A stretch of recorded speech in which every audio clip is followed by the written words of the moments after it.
नई बहार आई आहे जेका नई कुंवार जीअं शर्मिली आहे।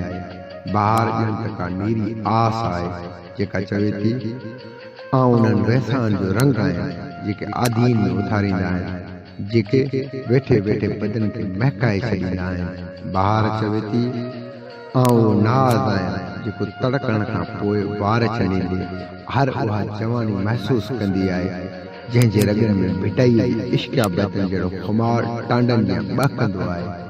बहार चवे थी आउं उहो गेच आहियां जेको उन चपनि में भुंगारियो वेंदो आहे जेके चुमिया वेंदा आहिनि।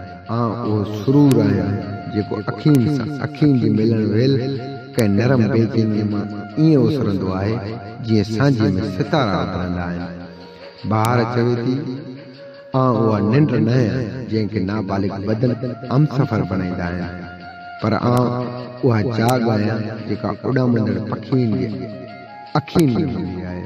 बहार चवे थी उहो राज़ न आहियां जेको ख़ुदकुशी कंदड़ माण्हू पंहिंजे मन सां फणलाए अंधेरे में हलिया वेंदा आहिनि, पर ज़िंदगीअ जी उहा हक़ीक़त आहियां जेका वक़्त जे अहसास खे हैरत में भरे छॾींदी आहे।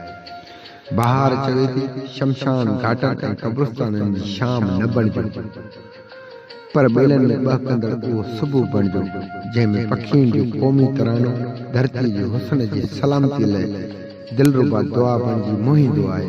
बहार चवे थी मूं जीअं आज़ादी जा टह कढियो बेहसीन खे चह कढियो त जीअं उनजो गलीत रत ॿाहिरि निकिरी वञे ऐं वरी नवां सानिया जनम न वठनि। बहार चवे थी कोयल अव्हांखे फितरत सां दोस्ती रखण जी दावत ॾेई रही आहे। अव्हां उनजी ॿोलियुनि खे ॿुधो, अव्हां हुननि नवनि गोचनि खे ॾिसो जेके अव्हांखे चई रहिया आहिनि त हर जज़्बे ऐं हर जलवे जो क़दुरु करियो, पंहिंजी धरती जा दिलबर बणिजो। बहार चवे थी फरारिद जे मुसाफ़िरीन खे छॾे ॾियो ऐं अज़ीम हुसन सां रूह जो रिश्तो ॻंढे छॾियो।